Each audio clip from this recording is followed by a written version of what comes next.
Warning, this video is not suitable for all ages. Viewer discretion is advised. Ranipur গ্রাম, এই গ্রামটা হলো আমার ফুপুর বাসা। আমি কলেজে পড়ি, ইন্টার ফার্স্ট ইয়ারে। তবে আমি পরীক্ষায় ফেল করি, কারণ আমি মানসিকভাবে প্রস্তুত ছিলাম না এই পরীক্ষা দেওয়ার জন্য। পরীক্ষায় ফেল করার পর আমার বাবা বলে, তোকে আর পড়াশোনা করতে হবে না, নিজে কাজ করে খা। এই কথাটা শুনে আমি অনেক কষ্ট পাই। তারপরে আমি আমার ফুফাতো ভাইকে কল করি, তার সঙ্গে আমার বেশ ভালোই সম্পর্ক। ফোন করে আমি সবকিছু তাকে জানিয়ে দিলাম। তারপরে আমার ফুফাতো ভাই বলে, তুই আমাদের বাসায় চলে আয়, এরপরে দেখা যাক কি করতে পারি। তারপর আমি ব্যাগটা গুছিয়ে চলে গেলাম ফুপুর বাসায়। আর এটা আমি আমার বাবা মা কাউকেই বললাম না, না বলে চলে গেলাম ফুপুর বাসায়। গেলাম ফুপুর বাসায় যাওয়ার পরে আমার সেই ভাইয়ের সঙ্গে দেখা হয়ে গেল। ভাইকে জড়িয়ে ধরে অনেক কান্না করলাম আর মনের সমস্ত দুঃখ খুলে বললাম। তবে আমি বাসা থেকে চলে যাওয়ার পরে আমার বাবা মা আমাকে একটা বারের জন্য কল দেয়নি। আমি বুঝতে পারলাম আমাকে হয়তো আমার বাবা মার আর কোনো প্রয়োজন নেই।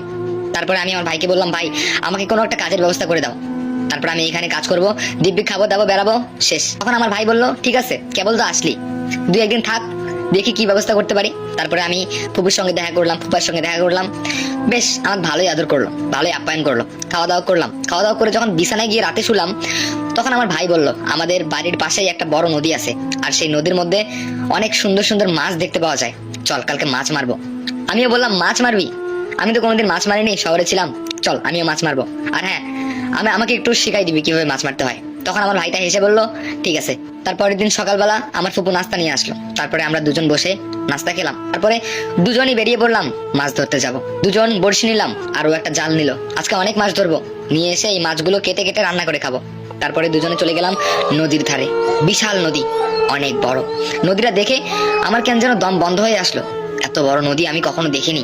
আর এই রানীপুরে আমি শুনেছি এই নদীতে নাকি যে কেউ যদি পড়ে যায় তাহলে সহজে বাঁচতে পারে না, এটা আমি শুনেছি।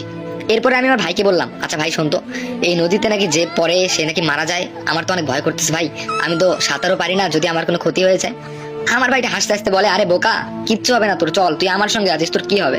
এরপরে আমরা দুজনই নদীর আরো কাছে চলে গেলাম।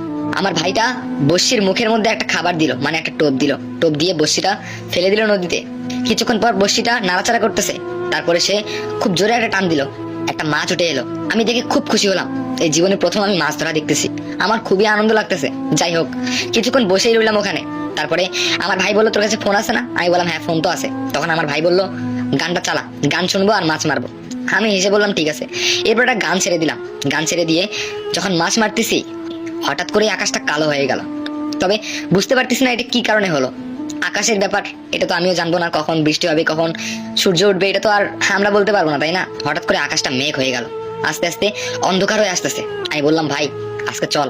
তখন আমার ভাই বললো, আরে কেবল তো 2টা মাছ ধরলাম রে, আর আধা ঘন্টা দাঁড়া, দেখি আর যদি 2টা পাই ধরে বাসায় নিয়ে যাবো, একটু বসে থাক। আমি বললাম যে ঠিক আছে, তবে তাড়াতাড়ি নে। এরপর আমি ওখানে বসেই পড়লাম, আর আমি আশেপাশে ঘুরে ঘুরে তাকাচ্ছি। আমার কেন যেন ভয় ভয় লাগতেছে, মানে অদ্ভুত রকম লাগতেছে। তবে এই গ্রামটাতে আমি এই পর্যন্ত এই নদীর ধারে একটা মানুষও দেখতে পেলাম না, শুধু আমরা দুজনই। এইটা ভেবে আমার খুবই অবাক লাগতেছে। যাই হোক, মাছ ধরাই দেখতেছি বসে বসে। হঠাৎ করে দেখতে পেলাম একটি লোক আসতেছে নদীর ওই কিনারে থেকে। লোকটি অনেক বয়স্ক হবে, দাড়ি গোব একদমই বড় বড়, দেখে মনে হয় যে কোন যেন তান্ত্রিক, এইরকমটা মনে হচ্ছে। তারপরে আমি আস্তে করে উঠে আমার ভাইয়ের কাছে গিয়ে বসলাম, মানে আমার খুবই ভয় লাগতেছে।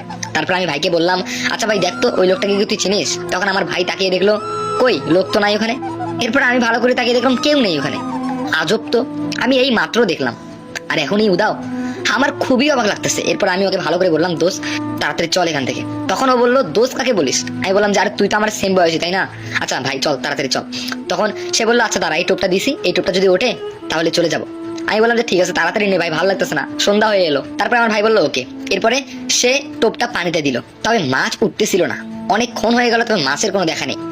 এরপরে সেই ভাইটা বললো, ঠিক আছে চল আজকে বাদ। এরপরে আমরা দুজনেই উঠলাম বসে নিয়ে। তবে যখনই উঠতে ধরলাম, দেখলাম নদীর জলের মধ্যে ভেসে ভেসে কি যেন আসতেছে। তারপর আমি বললাম, আচ্ছা ওটা কি রে?